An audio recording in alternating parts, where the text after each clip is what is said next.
On a tous vu la rumeur de Benoît Saint-Denis contre Paddy Pimblett à l'UFC London. Tu avais une réflexion intéressante dessus. Tu me l'as faite et au lieu d'y répondre, je t'ai dit qu'on allait en faire un podcast car le débat est intéressant. Donc avant de lancer l'intro, quelle était ta réflexion sur cette rumeur? Que je trouvais que c'était intéressant d'analyser ce combat. Tu disais surtout que c'était pas une mauvaise idée pour BSD. Ouais. Et on va en débattre juste après l'intro. Yo, this is Dustin Poirier. Bienvenue à Fight Mind. Fight Mind. Bienvenue sur Fight Mind. Pousse.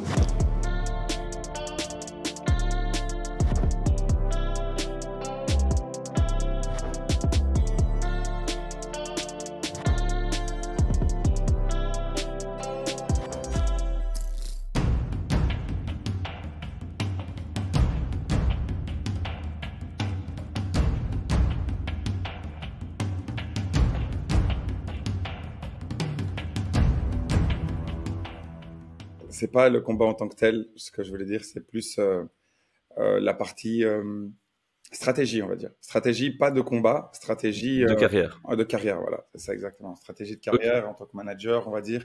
Je crois que c'est intéressant de 3 points de vue pour Paddy, enfin qu'on l'analyse d'un point de vue Paddy, Benoît et UFC. Voilà, ok, ça. Je t'en prie.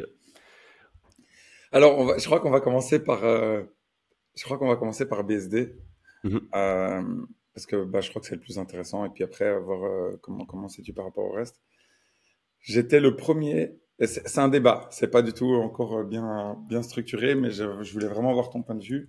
J'étais le premier à me dire, wow, si jamais c'est le cas. Donc, juste petit contexte pour ceux qui n'ont pas eu la rumeur. Ça se passerait à Londres. Et si je me trompe pas, c'est au mois de mars, début du mois. 22 mars. Ah, 22 mars. Fin mars. Ok. Donc, 6 mois après son dernier combat. Son dernier combat où ça a été très très compliqué on s'est tous unanimement positionnés sur la chaîne pour dire que s'il revenait, il fallait au moins 1 an, qu'il fallait 1 an de repos et que c'était vraiment très important.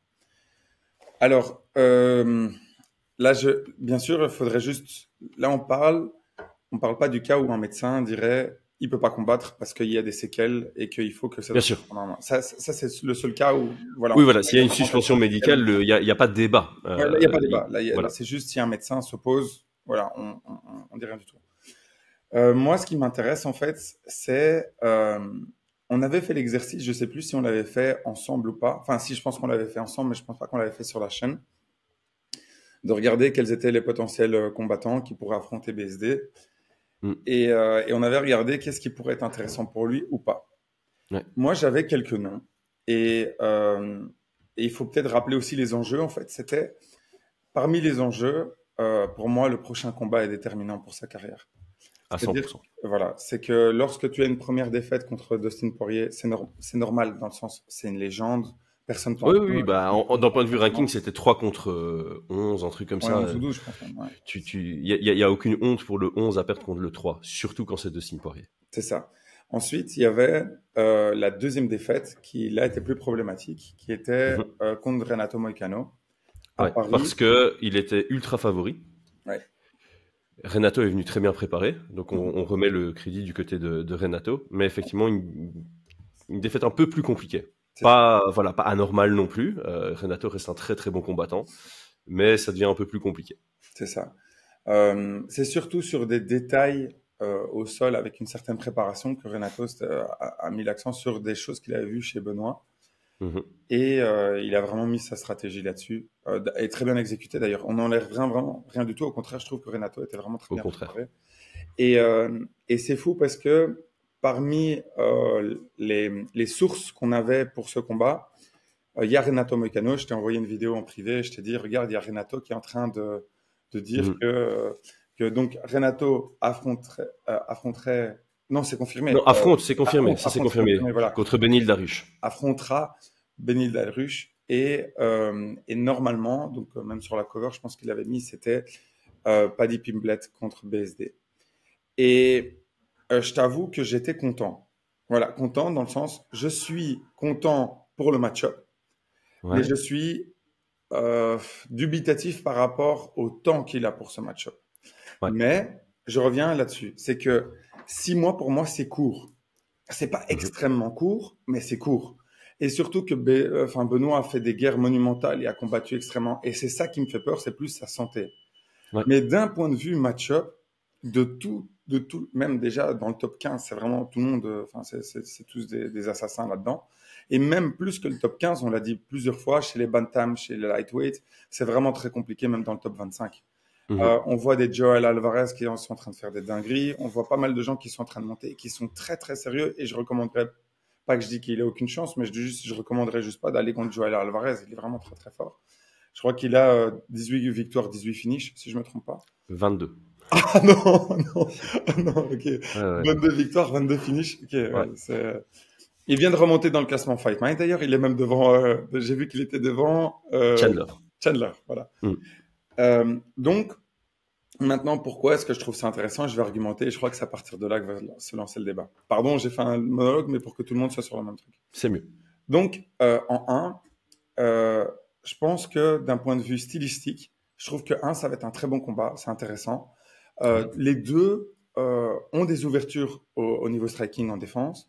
Un très très bon sol. Je pense que si ça va au sol, ça va être super intéressant. Mais surtout, le fait qu'il y ait quelqu'un qui ait une hype qui est pour moi disproportionnée par rapport au niveau. Avec tout le respect que j'ai pour lui, il y a des gens qui ont un énorme niveau qui n'ont pas autant de hype que lui. Je parle de Freddy. Hein. Ouais. Et que ça se passe à Londres, je trouve ça très bien parce que si jamais Benoît vient et arrive à faire du Benoît face à Paddy et à gagner, et s'il prend le microphone, ça peut être une dinguerie. Ça le remet sur les tracks. Alors que si jamais il gagne contre un Benil Dariush qui pouvait être intéressant pour lui et à peu près au même niveau, ben, les gens vont toujours avoir quelque chose à dire.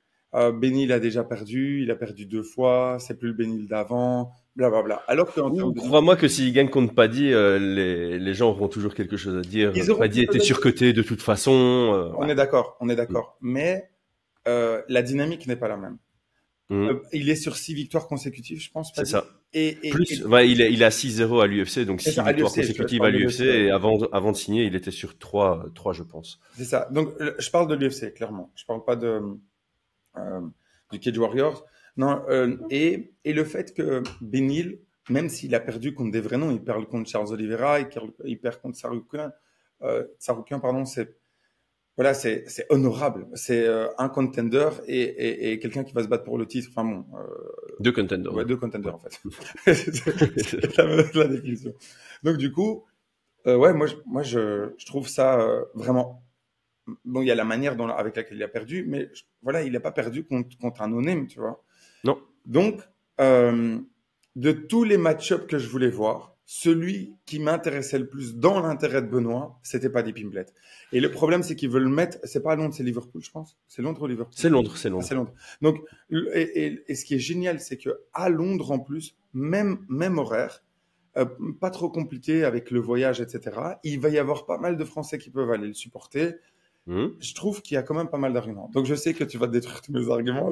Non, c'est même pas que je vais détruire tous tes arguments parce que je peux pas détruire tes arguments. Ils sont tous corrects dans le sens où la façon dont je l'exprimerai, c'est parmi ceux qui sont autour de BSD dans le top 15, BSD 13 actuellement. Donc je parle de chez nous, classement. Non. L'UFC fait ses choix par rapport à leur classement. Donc là, je me base chez eux. Il est 12. Paddy est 13. Donc d'un point de vue classement, ça fait sens. Ouais. Et effectivement, quand tu regardes Paddy Pimblett sur papier est selon moi, encore une fois c'est selon moi, plus abordable que Joel Alvarez. Je vois qu'il vient de faire son entrée dans le top 15 à l'UFC. Jalin Turner, Raphaël Fiziev, Renato Moicano, bon, on a vu ce que ça a donné. Benil Dariush, il est pris. Gamrot et l'autre qui est peut-être plus prenable, c'est le numéro 7, Michael Chandler. Je sais pas ce qu'il fout là encore à l'UFC. Mais voilà, donc dans le top 15, celui qui est le plus, celui face auquel BSD est soit le plus favori, soit le moins underdog, c'est Paddy Pimblett. Donc d'un point de vue management, comme tu le dis, c'est un bon choix. Je peux pas contre-argumenter ça. Toi, tu l'as toujours dit dans le business, mais ça fonctionne aussi dans le MMA. Le timing est quelque chose de plus important encore que le produit, que le marketing, etc. Donc ici, d'un point de vue timing, c'est une opportunité qui va peut-être pas se présenter une deuxième fois. Ce serait très haut sur la carte à Londres. Ce serait à Londres. contre Paddy Pimblett qui sera le local, mais effectivement, comme tu dis, les fans pourront se déplacer pour supporter BSD facilement. BSD, c'est pas un long trajet pour aller combattre là-bas, donc il n'y a pas de décalage d'horaire, il n'y a pas vraiment un gros avantage pour Paddy. Il y a 1 heure de décalage d'horaire, c'est totalement gérable. Donc il y a beaucoup d'arguments qui vont dans ce sens-là. Moi, l'élément sur lequel je vais le plus rebondir, que tu as cité, c'est le prochain combat de BSD est crucial. Une défaite, il est à 0-3. Et ça, c'est très compliqué. Et autant, les gens pourront argumenter en commentaire, BSD peut-être à 75-25 contre Paddy Pimblett dans la tête de certaines personnes. Autant, quand tu combats en MMA, on l'a déjà vu plus d'une fois, et plus d'une fois ne fût-ce que sur les 2 derniers mois, quand tu rentres dans la cage, tu dois être à 100%. Si t'es pas à 100%, t'es déjà très très mal parti. On sait qu'il y a beaucoup de combattants qui rentrent pas à 100% dans la cage, mais tu dois faire en sorte de maximiser les chances de l'être. Et je pense qu'après un KO, combattre 6 mois plus tard, j'ai rien contre. Après 2 KO, c'est un KO contre Dustin Poirier, et puis c'est l'équivalent d'un KO, on va dire ça comme ça. C'est vraiment, il s'est pris je sais pas combien de coups dans le premier round. 6 mois, pour moi, c'est trop peu. C'est trop peu pour s'en remettre. D'autant plus qu'avant ça, il a été super actif. Et ce que les gens ont tendance à oublier, selon moi, c'est qu'il n'y a pas que le combat. C'est l'accumulé. Il y a ta préparation. Il y a les cuts. Il y a la déshydratation, réhydratation. J'ai personnellement pas l'impression que c'était ultra professionnel du côté de Benoît Saint-Denis sur l'aspect cut, diète et réhydratation. Il l'a dit lui-même, je pense, après son combat contre Dustin Poirier, il n'avait pas de nutritionniste et il a commencé à travailler avec un nutritionniste à partir de ce moment-là. Ce qui signifie que ses régimes et ses cuts n'ont pas été faits de la manière la plus saine et donc son corps commence à vraiment avoir des séquelles entre, à mon avis, ses entraînements qui sont à une intensité très, très élevée, le KO qu'il prend, la destruction qu'il prend contre Moïcano. Il faut pas oublier que même dans ses victoires, il y a des combats où il prend assez cher quand même. On pense à l'UFC Paris contre Moïse. Il détruit Moïse, mais c'est pas qu'il le fait sans prendre la moindre frappe. Et prenons l'exemple de Beneil Dariush, puisqu'on en parle. Lui aussi, il subit 2 KO assez rapides. Ça fait 1 an qu'il a plus combattu. Au moment où il rentre dans la cage contre Moïcano, il aura attendu 1 an et je trouve ça plus correct. Et donc, sur ce point de vue-là, je me dis, ok, l'opportunité est très belle pour Benoît Saint-Denis, mais je pense pas qu'il arrivera dans la cage à 100%. Et le dernier élément qui est très important, parce qu'on en a beaucoup parlé sur Fight Minds, on l'a vu, c'est factuel, et c'est pas, je suis pas en train de tirer sur sa nouvelle équipe. Sa nouvelle équipe n'avait pas le niveau pour coacher quelqu'un du top 15 UFC. Et eux aussi, je suis pas certain qu'en 6 mois, ce soit suffisant pour tourner le coin, pour pouvoir faire et un excellent training camp et améliorer les qualités de instruction à partir du coin. Donc, je dis pas que si le combat se fait, BSD perd. Je dis juste que si le combat se fait, BSD sera pas dans l'environnement et dans la forme optimale, et donc il n'aura pas toutes les chances de son côté pour l'emporter. Et de ce point de vue-là, vu l'âge de BSD et vu le kilométrage, qui sont un peu contradictoires, hein, il est très jeune en âge, il a déjà pas mal de kilométrage. Tu as interviewé Burns et tu as interviewé d'autres combattants, je pense, qui commencent à vraiment mettre l'accent sur l'importance de la récupération, parce qu'il n'y a pas qu'une carrière dans la vie, il y a la vie après aussi. BSD est un père de famille maintenant. Je crois qu'il faut faire gaffe à ça. Et je pense que, certes, cette opportunité est très belle, ça ne l'empêchera pas d'avoir une très belle opportunité à l'UFC Paris, selon moi, qui pourrait être sur un Paddy Pimblett qui perd contre quiconque il rencontre à son prochain combat. Ça pourrait se faire. Alors, la hype n'est plus la même. Il sera plus à 6-0, il sera à 6-1. Mais j'avais dit, moi, d'un point de vue managérial, si j'étais du côté de BSD, alors les gens vont me critiquer en disant t'as qu'à être manager et faire une carrière en tant que manager, mais mon opinion, c'est attendre plus longtemps et reconstruire d'en bas. Au final, la plus belle victoire de BSD à l'UFC, c'est Frevola, qui est en dehors du top 20 maintenant. On l'a testé contre Dustin Poirier, on l'a testé contre Moïcano. Selon moi, il faut le reconstruire un peu plus bas. Aller chercher un Nasrat Akparast ou un truc comme ça. C'est pas super bas. C'est un profil qui est plus à sa portée, selon moi, encore plus à la portée qu'un Paddy Pimblett. Et il faut qu'il reconstruise sa confiance aussi. Il faut que son équipe se construise une confiance également. Tu as regardé quel est le classement? En fait, Nasrat Akparast, il n'est pas dans le classement UFC parce qu'il n'est pas dans le top 15, mais chez nous, il est genre 18. Il est juste en dehors du top 15. Ouais, c'est ça. Il a égalité avec Michael Chandler, Grant Dawson et Joel Alvarez. Et juste derrière, il y a Matt Frevola. Et juste derrière, il y a Jean Silva qu'il faut éviter. Jean Silva, c'est possible que tu mettes Jean Silva à Paris. Bon, attends, on va reprendre. Reprends, ouais. Bon, on le sait, là, on a dit à chaque fois, on met différentes casquettes. Okay. Ouais, donc là, c'est vraiment la casquette par rapport à BSD, voilà, qui me semblait être la plus importante par rapport au fait qu'on est une chaîne francophone. Ouais, c'est ça. Donc, admettons, on va juste partir sur le plus probable, parce que c'est impossible de faire toutes les dynamiques, d'accord? Donc, admettons que tu dises, moi, je dis pas que c'est ce qu'il faut qu'il fasse, mais c'est une erreur, enfin pas une erreur, mais c'est une option compréhensible. Voilà. C'est ça que je veux dire, c'est que ça se défend. Pourquoi? Si on reprend les stats que tu donnes, je sais pas combien, comme ça, à la louche, sans rentrer dans un gros truc, ce serait quoi le pourcentage que tu donnerais à BSD, préparé et non préparé? Alors, on va dire 2 combattants à 100%. Paddy Pimblett à 100% contre un BSD à 100%. La version BSD qu'on a vue sur son run Moïse Frevola, on va dire.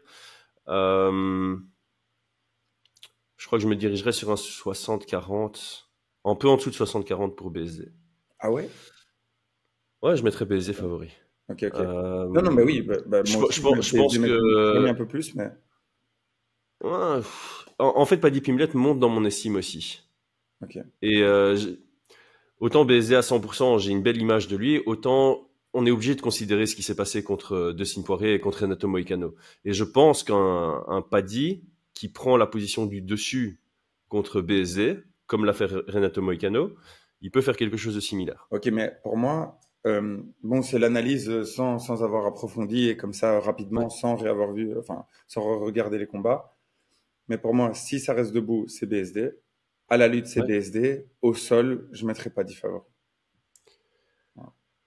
Ouais, mais l'écart n'est pas... C'est la même chose pour toi? Oui, je pense que BSD a un meilleur pied-point plus technique, on va dire. Mais... ça va être bizarre à dire, mais je pense quand même que BSD a une meilleure responsabilité défensive ou une moins pire. Cela n'empêche que Paddy Pimblett est un dur au mal, très difficile à finaliser. Et il est capable aussi de faire très mal debout. Il a des genoux sautés, ce genre de... Enfin, tu vois, il a ce genre de techniques qui peuvent changer la tournure d'un combat de manière soudaine. Ouais, mais en fait, il y a un truc, c'est que... maintenant, il faudrait... C'est ce que j'ai regarder les combats, mais sous pression, il n'y a pas dit qui avance et il n'y a pas dit qui recule. Et pour moi, c'est pas la même chose. Ouais, je suis d'accord là-dessus. Et je vois pas du tout BSD reculer sur se dire je vais me mettre en responsable. Moi, je crois qu'il rentre dedans. Moi, je pense que ça se rencontre au milieu. Et c'est pour ça que pour moi, ce combat, la manière dont il se déroule ressemble à un pile ou face. Et donc, tu dois un peu mettre le pourcentage du côté de celui qui est plus compétent. Et c'est pour ça que je me dirige vers le 60-40, mais je ne le dépasse pas. Notamment parce que Paddy est monté un peu dans mon estime sur ses 2 dernières performances aussi. Et je pense qu'il commence à vraiment... Je pense que Paddy commence lui aussi à vraiment trouver ce qui lui correspond pour performer à l'UFC. Quand il est arrivé à l'UFC, j'ai dit jamais il rentrera dans le top 15, il m'a fait mentir. Et j'ai plus envie de le sous-estimer, c'est pour ça que je peux pas dépasser le 60-40 à l'avantage de BSD. Par rapport à ça, les gens se doutent bien que si je vois un BSD peu préparé ou mal préparé ou préparé de manière non optimale, et si je continue à suivre avec les déclarations que lui-même a fait, il est rentré dans la cage sans game plan, ce qui signifie que pour son équipe, le prochain combat de BSD, ce sera le premier réel game plan qu'ils vont faire pour du très haut niveau. On sait très bien qu'un game plan, la première fois que tu le fais, il sera pas le meilleur du monde. Donc honnêtement, si le combat a réellement lieu en mars, je devrais partir d'un facteur X avec un BSD qui est pas en forme optimale et je pourrais donner Paddy favori, léger favori dans un combat de cette... Voilà, le seul truc dans le contexte. Je comprends. Et bon, il y a des trucs à prendre en considération. Paddy, chez lui.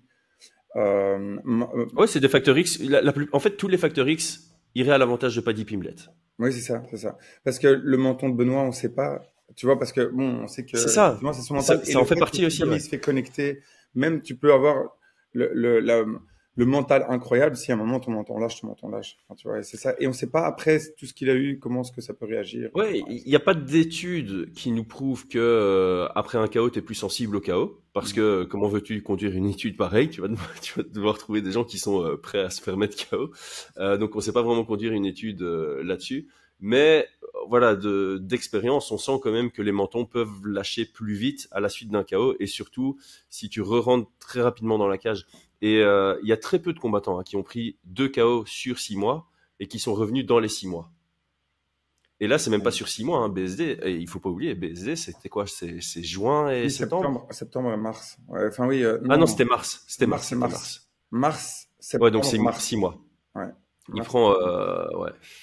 Et avant ça, il était très actif. Hein.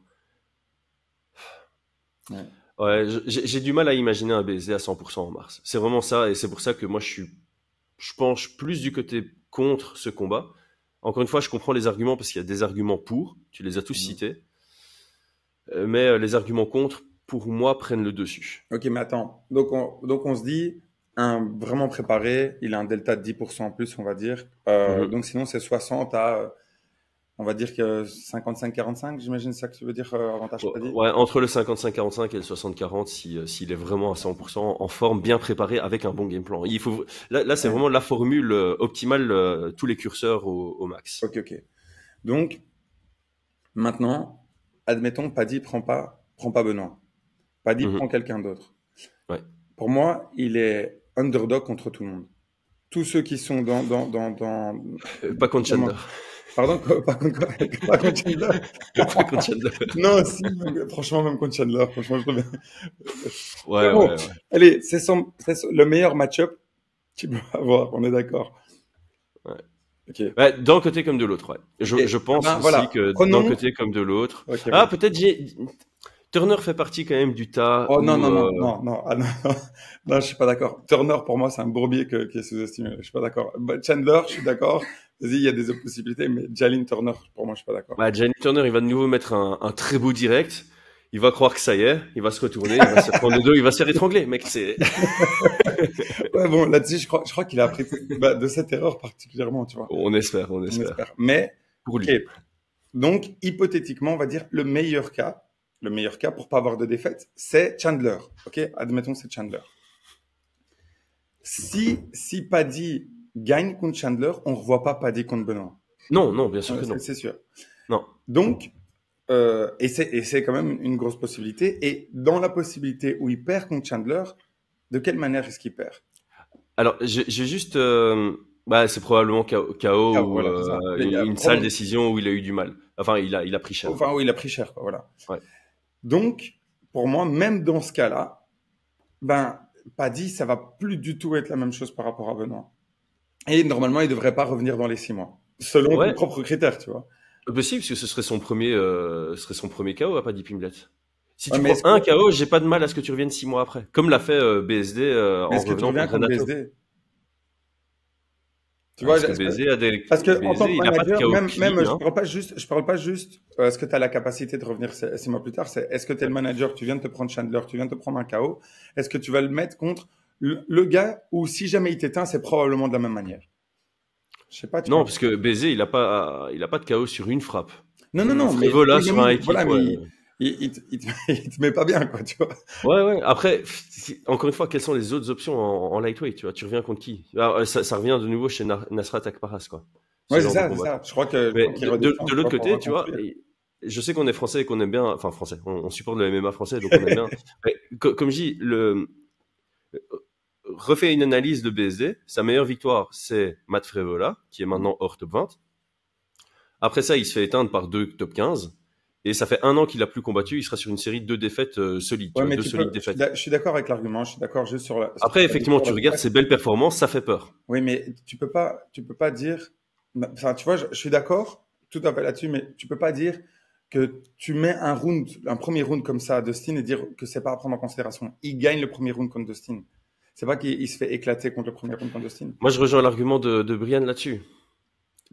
Super, je sais. Gagner ton premier round pour après perdre, est-ce que ça a vraiment une grosse valeur, tu vois? Alors, respect, il y a du crédit à mettre dessus, clairement.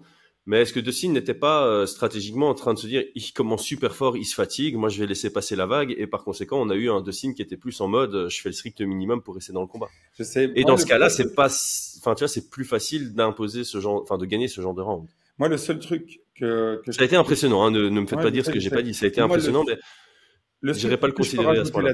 Le seul truc que je peux rajouter là-dessus, c'est que moi, il y a plus une valeur émotionnelle, pas le lien que j'ai avec lui. J'ai pas du tout de lien avec lui.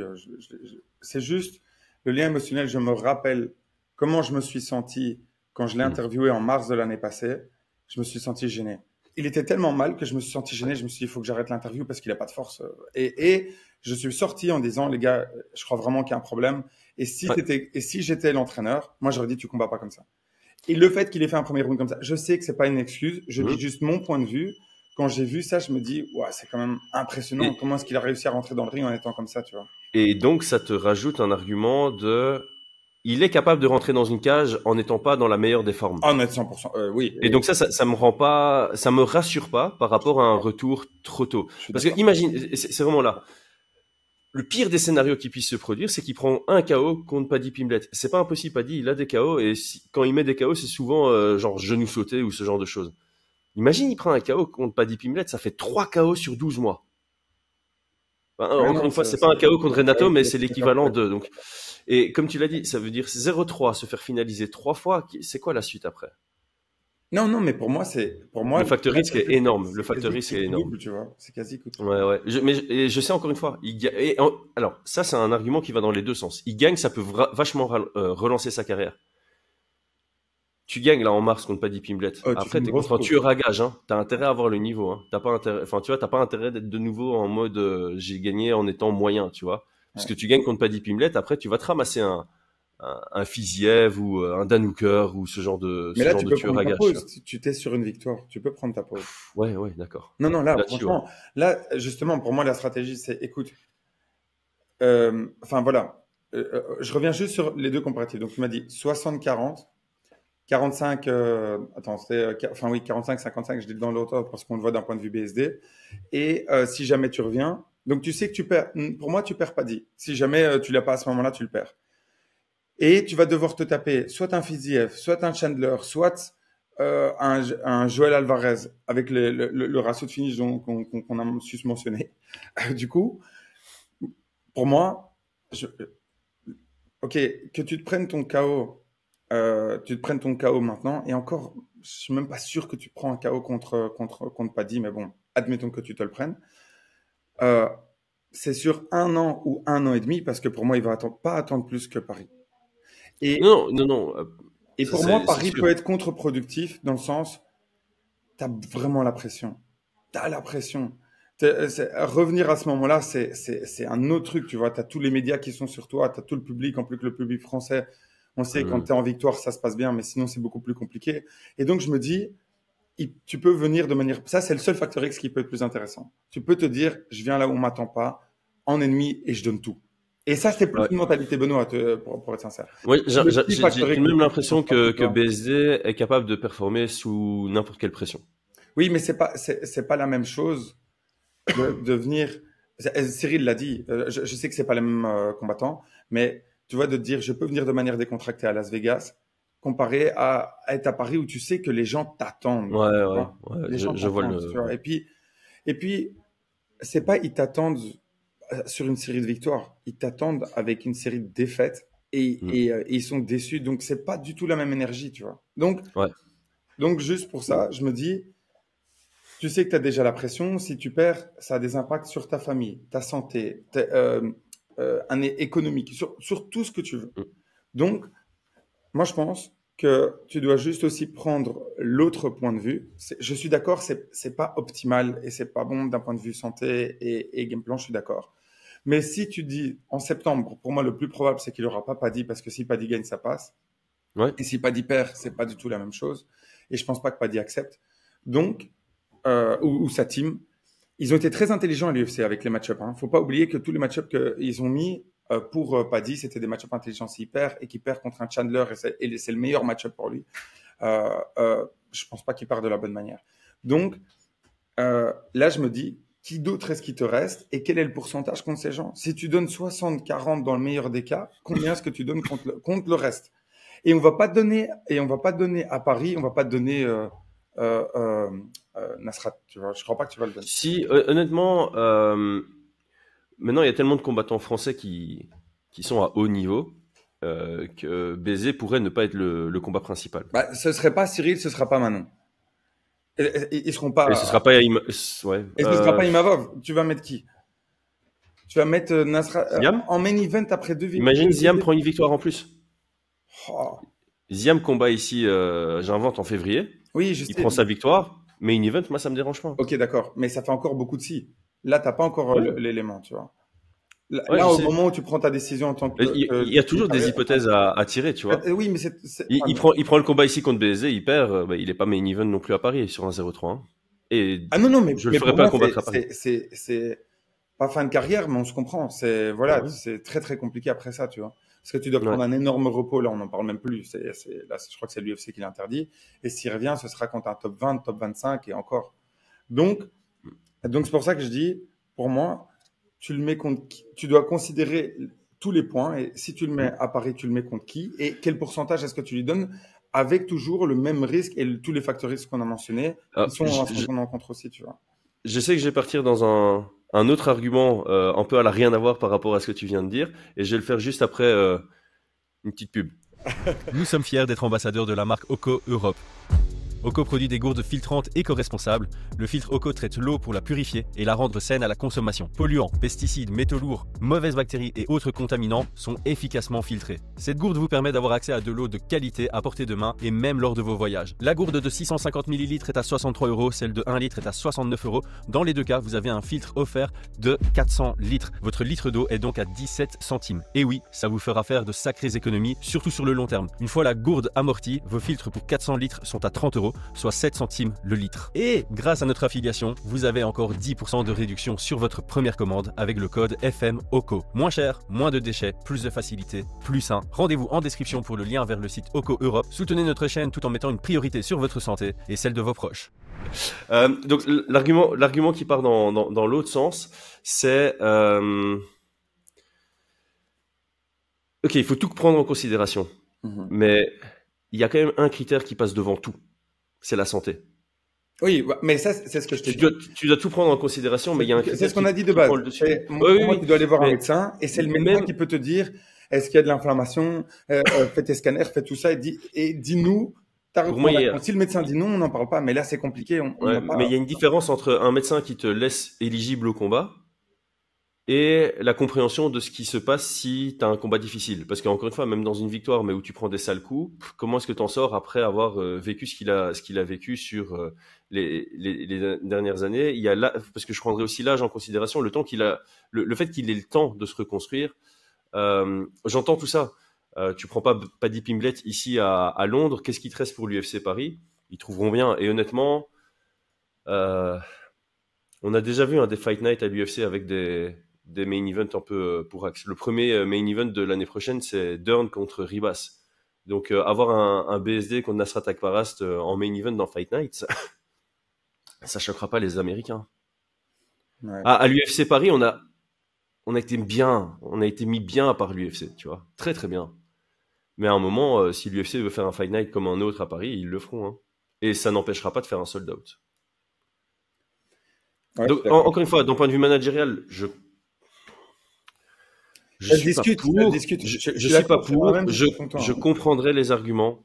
C'est ça. D'un point de vue managérial, je suis pas pour. Je comprendrai les arguments. D'un point de vue managérial, du côté de Paddy Pimblett, je comprends encore plus. Si Paddy demande à son manager, je veux BSD, je comprends à 100%. Il y a une raison pour laquelle quasi tout le monde fait des call-outs envers BSD pour l'instant. Mauricio Ruffi a fait un call-out. Il y a qui a gagné le week-end passé ou il y a encore une semaine. Il y a beaucoup de call-outs sur BSD. Il y a une raison là derrière aussi. Hein. Donc, ouais, je comprendrais. Et d'un point de vue UFC, je comprendrais à 200% parce que 12 contre 13, Européens contre Européens, à Londres, des gars qui vont se foncer dedans, se rencontrer au milieu. Si ça reste debout, c'est une guerre debout. Si ça va au sol, ce sera particulièrement agréable pour les fans de grappling. Donc, ouais, d'un point de vue UFC, il n'y a pas de débat. D'un point de vue Paddy Pimblett, il n'y a pas de débat. Le débat, il est uniquement sur BSD. J'entends qu'il y a beaucoup d'arguments dans la balance du pour. Dans la balance du contre, pour moi, il y a peut-être un peu moins d'arguments en quantité, mais il surplombe un peu les arguments du pour. Voilà, c'est un peu ça ma conclusion. Ouais, c'est ça. En fait, donc si on répète, pour l'UFC, ce serait un super oui, un France-Angleterre, avec la possibilité de prendre cette hype et d'avoir un combat spectaculaire, etc. C'est un super oui. En plus, sur l'année 2025, il y a une probabilité qu'il y ait un autre France-Angleterre avec beaucoup plus d'enjeux. À Spinal Gann.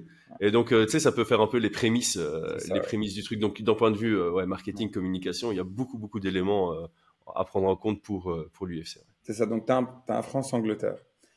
Deuxième, t'as Paddy. Tous les jours, tu dis oui. C'est le match-up le plus intéressant. Il est au-dessus de toi. Et, tous les jours, tu dis oui. Bah si tu veux voir devant toi, tu veux voir devant toi, c'est qui Ça, c'est pas dit. Ah non. Ok, je dis oui, tous les jours, tu dis oui, pas dit. Voilà. Donc oui, parce que si tu veux regarder devant toi, on l'a dit, c'est que des tueurs à gages. Ouais, bien sûr. Franchement, en termes de dynamique, c'est la plus favorable. On ne dit pas que c'est BSD facile, on dit juste que c'est la plus favorable pour Paddy. Et pour BSD, ça se discute. Moi, j'ai juste mis la casquette business. Bien sûr, moi, si je suis lui, sa femme et tout le monde, je dis tu le fais pas. C'est hors de question. C'est ta santé d'abord. Tu vois. Alors, il y a un truc peut-être qui va en plus dans ce sens-là, c'est qu'on est tous différents. On est vraiment tous différents. Et sur papier, en moyenne, c'est surtout ça que je dis, c'est quand tu prends 2 KO comme ça sur 6 mois, revenir 6 mois plus tard, ça me paraît très tôt. Maintenant, voilà, on ne sait pas, peut-être qu'il est formé différemment et que le check médical après Renato Moicano, il n'y a vraiment rien. On dit, bah, c'est comme si ça avait passé un entraînement, tu vois. Et que à l'entraînement, et ça on ne voit pas évidemment, hein, donc nous on fait des analyses sans tout voir, mais si à l'entraînement il est en méga forme, il fait tout super bien, il a déjà repris les sparring, j'en sais rien, et que tout se passe bien, ça peut se tenir. Parce que mon plus gros argument contre, c'est la probabilité qu'il rentre pas dans la cage en super forme.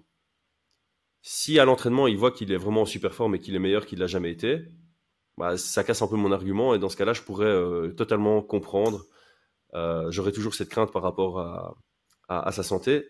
Mais voilà, s'il a vraiment été chez plusieurs spécialistes à ce niveau-là et que c'est dans le vert et qu'on lui dit même si tu prends un KO, c'est pas trop grave. Bon, alors là, je me range du côté pour. Mais pour moi, c'est je suis très très craintif par rapport à ça et j'ai beaucoup de doutes. Voilà, j'ai mis beaucoup de doutes. On est d'accord. Pour moi, c'est la prémisse, c'est de dire on ne sait pas se positionner sur la santé parce qu'on n'est pas médecin, on n'a pas les données, etc. Et clairement, tous les deux, on pense, ça penche plus vers le non que vers le oui d'un point de vue santé. On est d'accord. Mais c'est possible et on l'a déjà vu. Je crois que c'était Romero qui avait une morphologie qui était totalement différente. Il y a vraiment des personnes qui ont des avantages morphologiques qui font que soit tu récupères plus vite, soit au final les lésions ne sont pas aussi importantes, soit tu sais encaisser d'une autre manière. Enfin voilà, il y a plein de choses qui sont différentes. Je ne dis pas que c'est ce qu'il a. Je dis juste, s'il y a une étude médicale poussée qui le fait, c'est un argument à prendre en considération. Et si jamais il y a ne serait-ce qu'un doute, le débat n'a pas lieu. Il n'y a pas lieu. Enfin, tu vois, on peut s'aligner là-dessus en fait. De notre point de vue, de très loin, on penche plutôt sur le non. Il y a 2 conditions qui nous feraient pencher complètement vers le oui. C'est une garantie médicale que il est à 100%, plus qu'à 100%, et que le fait qu'il n'ait pas réellement pris un KO contre Moicano, juste des gros coups, ça n'avait pas eu le même effet qu'un vrai KO. Il n'y a pas de commotion, il n'y a pas de concussion, et que du coup, il peut rentrer. Et on doit imaginer que son dernier KO, ce serait celui contre Dustin Poirier, donc il y a eu 1 an entre les deux. Ok. Et le deuxième point, c'est son équipe, son environnement a tourné un coin en termes de réussir à préparer quelqu'un à un combat top 15 lightweight à l'UFC et que lui est en grande forme à l'entraînement. Il prouve qu'il est de nouveau là et qu'il continue à progresser et qu'on verra le meilleur visage qu'on ait jamais vu de BSD. Ouais, alors là, je penche complètement du côté oui. Mais voilà, avec cette vision plus lointaine, pour l'instant, je suis un peu 60-40 non, tu vois. pour refaire ça. Est-ce qu'on a fait le tour de ce sujet? J'ai envie d'en improviser un deuxième parce qu'au final ça fait office de hebdo ici, on peut improviser un deuxième sujet. Oui, vas-y, je t'en T'es prie. chaud? Ouais, je suis Alors, juste avant, vous avez vu, on met plus de publicité incessante sur nos vidéos YouTube parce que on fait de l'affiliation. Donc voilà une deuxième affiliation. Cela faisait des années que je cherchais des protéines sans ingrédients inutiles et malsains. Je suis tombé sur la marque Norcode sur le site livehealthy.com et j'ai décidé de m'affilier à eux. C'est simple, la whey protein goût naturel de Norcode n'a qu'un seul ingrédient, 100% de whey protein organique de bœuf nourri à l'herbe. Résultat, on a 80 grammes de protéines de qualité au 100 grammes, quasi aucun gras et très peu de sucre. Leur marque est testée en laboratoire tiers, encore un argument de force. Leur créatine est également incroyable, de même que leur collagène. Depuis que j'ai découvert cette marque, je ne jure que par Live Healthy pour mes compléments alimentaires. Livehealthy.com regroupe d'autres marques de haute qualité avec aussi du café, des adaptogènes, des marques de biohacking qui ont une excellente réputation. Allez faire un tour avec notre lien en description et profitez de 5% de réduction sur chacune de vos commandes avec notre code promo FightMinds. Soutenez notre chaîne en faisant le plein de compléments sûrs et efficaces.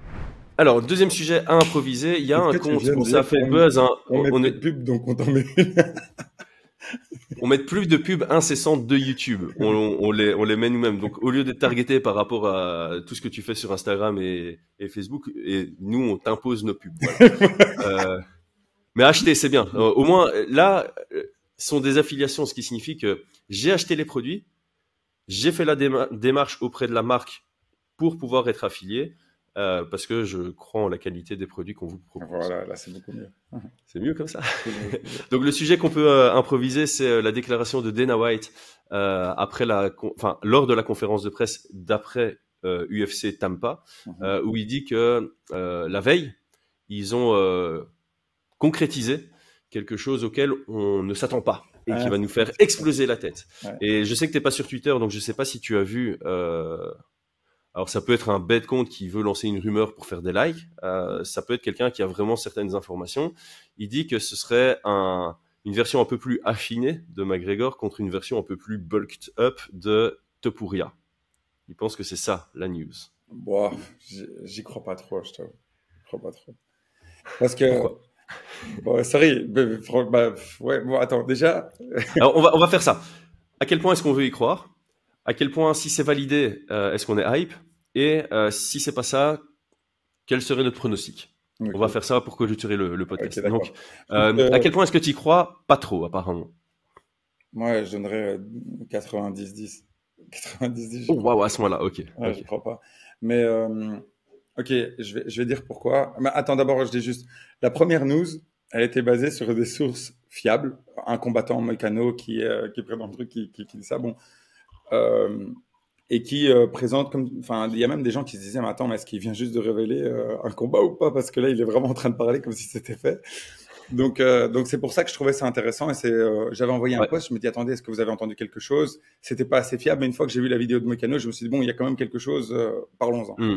La deuxième, là, franchement, je sais pas qui c'est, mais voilà, admettons que ce soit ça. Pour moi, là, c'est à chaque fois on doit dire selon quelle casquette on parle. Je trouve que c'est plus intéressant parce que sinon on va croire que c'est des opinions personnelles et des volontés personnelles alors que c'est pas le cas. Moi, je me dis si c'est l'UFC qui au final décide, donc je me mets à la place de Dana White et je me dis est-ce que je veux que Conor revienne? Vraiment pas maintenant. Alors là, certainement pas maintenant avec tout ce qui est en train de se passer. Je pense qu'on doit attendre l'appel. Donc Conor va faire appel, on doit voir ce qui se passe à ce moment-là, et il a dit que ce serait fin 2025. Déjà, première chose, le retour de Conor. Ok. Alors peut-être que contractuellement, on en avait parlé, hein, on avait l'impression que l'UFC décalait le retour de Conor pour pouvoir renégocier des deals avec ESPN et certains broadcasts et certains sponsors sur base de on a le retour de McGregor en 2025, ce qui va faire le buzz. C'est ça, mais pour moi, la négociation, elle va se faire, mais ils vont dire on vous garantit un combat de Conor, mais on vous le garantit fin d'année, et on doit voir ce qui se passe. Donc je crois pas que ça doit être maintenant, et donc je crois pas qu'il annoncerait quelque chose autant de temps à l'avance, et surtout dans le contexte actuel avec Conor McGregor. Très gros argument. Déjà là. Alors, je te rejoins, mais l'UFC a déjà profité de factuellement mauvaise image en guise de marketing. Ouais, d'accord, mais il y a une différence entre balancer une chaise dans un bus et violer quelqu'un. C'est pas la même chose. Ça se tient. Oui. Bon, après. Accusation de, on le sait. Ouais, voilà, c'est ça, je parle juste je dis pas qui a fait quoi, je dis juste dans la tête de l'UFC, on doit attendre l'appel parce que je crois que prendre des décisions avant, c'est très compliqué et ça peut être très touchy même pour eux. Surtout, ESPN, c'est Disney. Enfin, tu vois, c'est pas, c'est d'accord. Est-ce que vous voulez qu'on vous ramène un gars qui est en ce moment un très gros argument. Deuxième argument, Topuria est en train de devenir une star. Et est-ce que tu veux faire une star contre une star? Oui, tu veux peut-être encore build le plus, mais moi je me dis, là maintenant, tu sais que il y a des combats qui sont extrêmement intéressants pour Topuria maintenant, vraiment beaucoup.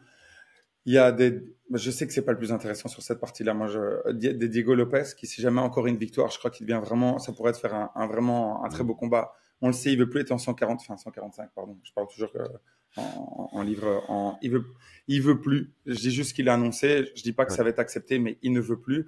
Pour moi, il devrait faire encore 1 ou 2 combats. S'il pouvait prendre encore un Evloev, ce serait vraiment super intéressant. Mais ça, c'est pas une star. C'est pas un combat que les gens vont se dire, oh, je me lève le matin pour pouvoir le voir parce que Evloev a pas de finish et les fans, je parle juste des gros combats. Les casuels, ouais. Voilà, je parle des combats où les gens seraient vraiment très excités. Je parle pas de moi je me leverais, je serais trop content d'ailleurs de voir ce combat. Ouais. OK, mais je me lève pour presque tout. Donc, du coup et ils sont en train de parler de Dustin Poirier, Charles Oliveira pour la catégorie du dessus. Donc c'est des combats où je sais que s'il y a une bonne communication, même s'il y a une mauvaise communication, c'est une dinguerie ce combat. J'espère que ce sera pas contre Charles, s'il vous plaît. Je veux pas contre Charles, je veux contre Dustin. Mais bon, c'est juste parce que je voudrais pas voir ça. Mais bon, ça, on s'en fout.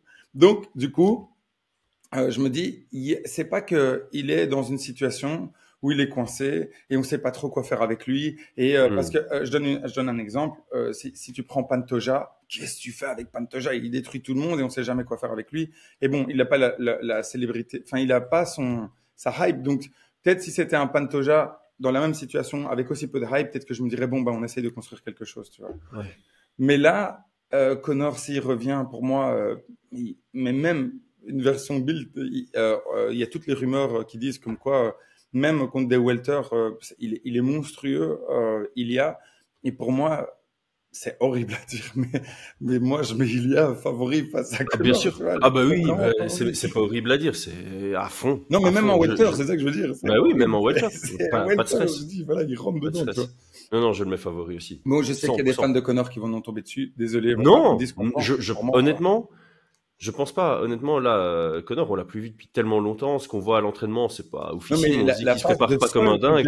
Il est à 100%. Non, mais la phase de sol que j'ai vue, qui était partagée il y a pas longtemps avec le Jiu-Jitsu, mais je me suis dit, j'espère qu'ils vont pas le mettre contre quelqu'un du sol. Mais encore une fois, ce que tu partages en ligne, parce que son partenaire d'entraînement est pas mauvais au sol. Hein. Les gens, on a l'impression. J'ai vu sur Twitter des gens qui disent on a l'impression de voir 2 ceintures blanches et tout, mais c'est Lee Hammond et Conor McGregor. C'est que parce que si tu le mets, ça sera même plus contre un lightweight, ce sera probablement contre un welterweight. Mais vas-y, mets-le contre je sais pas, un Sean Brady, enfin tu vois. Voilà, c'est ça que je voulais dire.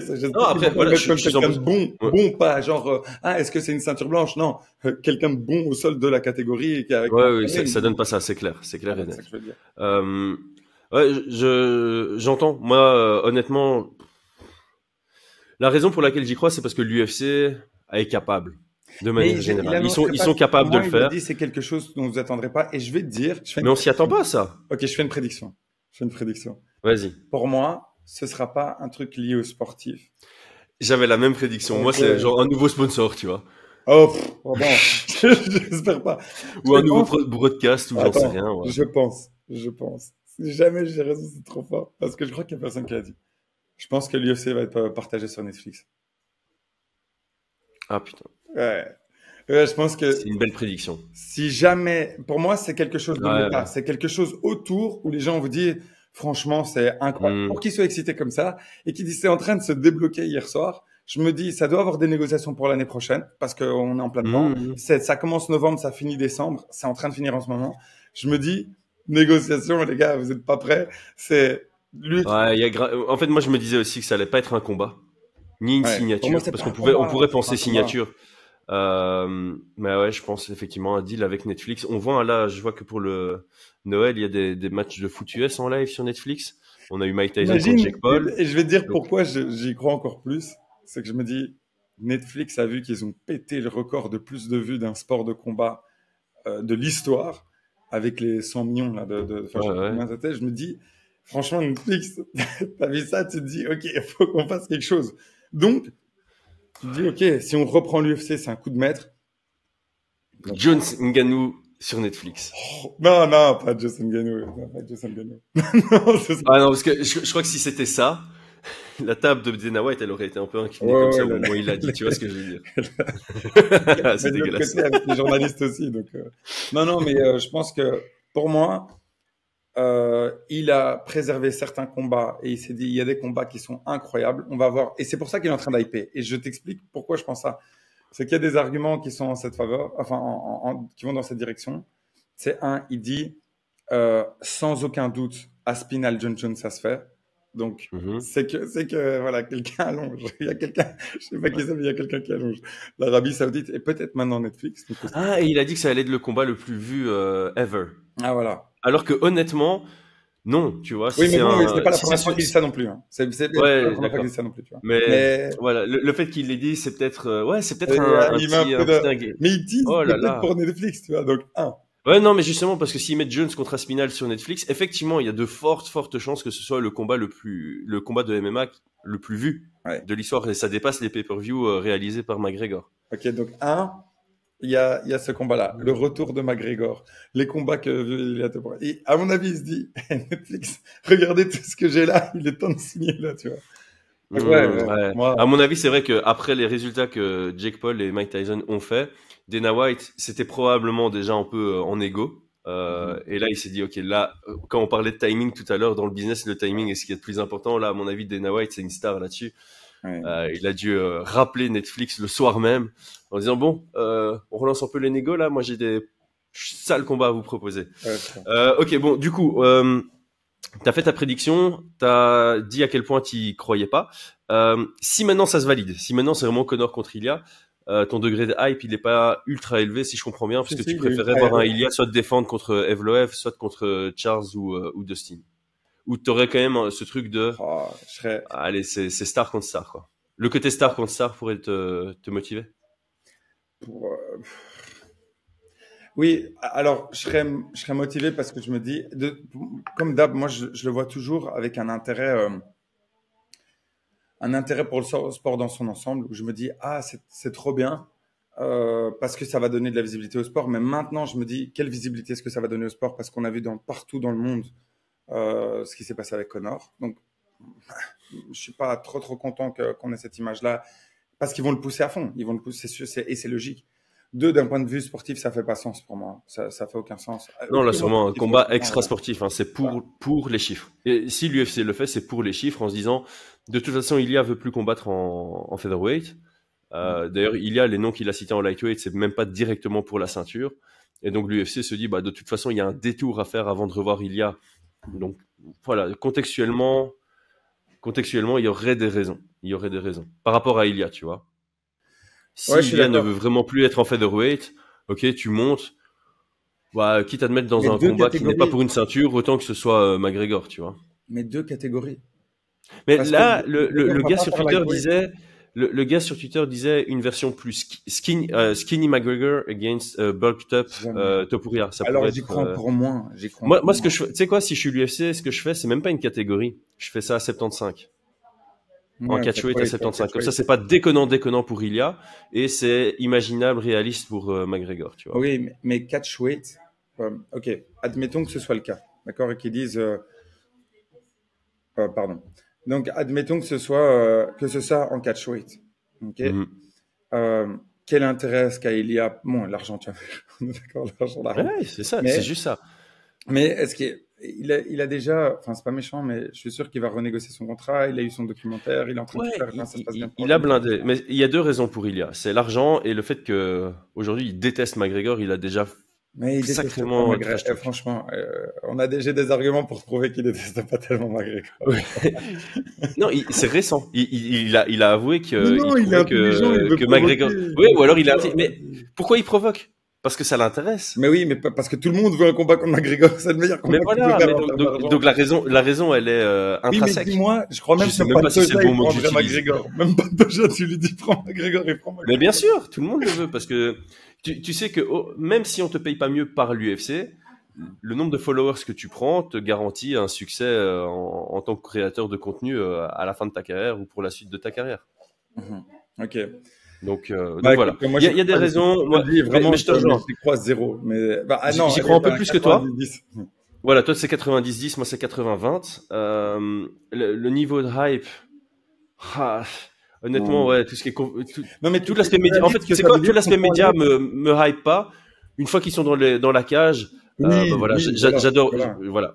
Si ça va dans la cage, je serais ultra douteux parce que je pense que McGregor maintenant, autant dans sa carrière prime, il reculait pas face à une blessure, il se blessait peu.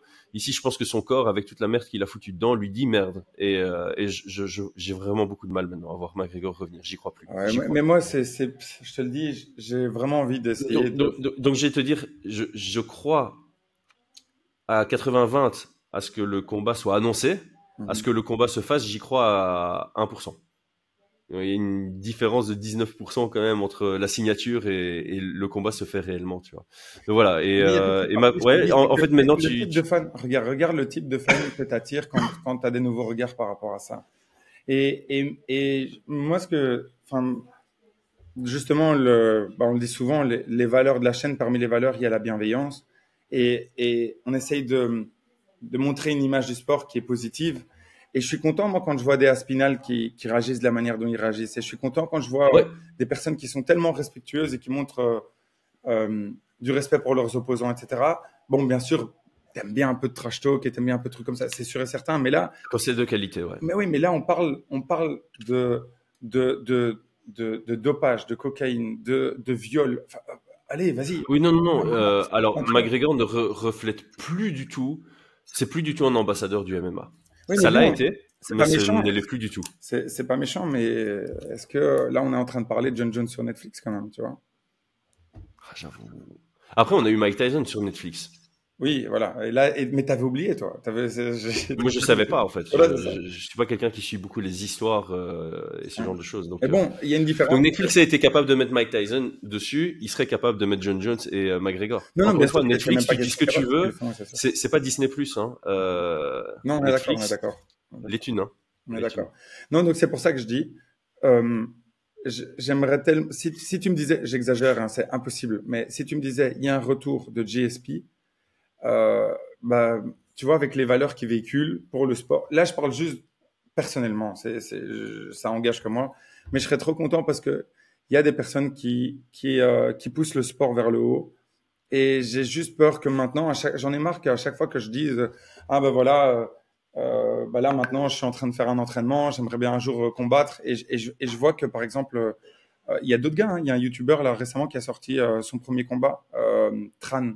C'est un YouTuber français. Oui. Il a sorti sa vidéo sur le MMA et la manière dont il en parle, tu vois qu'il est bienveillant, qu'il a envie de montrer que c'est sport et tout. Et après, c'est détruit en moins de 2. Tu parles à tes parents, ta famille, à Noël. Maintenant, tu dis, tiens, voilà, j'ai été voir un combat, j'ai pu interviewer tes personnages, j'ai vu, mais c'est ceux qui se battent dans la cage. Ah oui, j'ai vu, McGregor, c'est le nom qui revient tout le temps. Mais apparemment, il aurait violé une fille. Allez, enfin, tu vois. C'est vrai. Ça la fait pas, tu vois. Ça la fait pas. Ouais. Donc voilà, donc c'est juste ça. John Jones Aspinal, c'est mieux parce que si. Mais bon, quand il sera dans la cage, je vais pas te mentir. Voilà, je regarde. Ouais, c'est ça. En fait, c'est ça le truc. C'est ça la réalité, c'est que en dehors de tout ça, si le combat se fait réellement et que les deux il y aura pas de touch love, mais si les deux commencent un combat, oui, il y a toujours une petite intrigue. Alors encore une fois, moi, je suis sur un 80-20 Ilia Topuria par étranglement, mais ça attise toujours de la curiosité, on va le dire comme ça, et la curiosité, c'est quelque chose qui donne envie de voir. Bon, toi, tu as une réunion, moi, je dois partir, et on se retrouve tout à l'heure en présentiel pour... surprise. La surprise à la Ciao les amis, passez une bonne journée. Bye.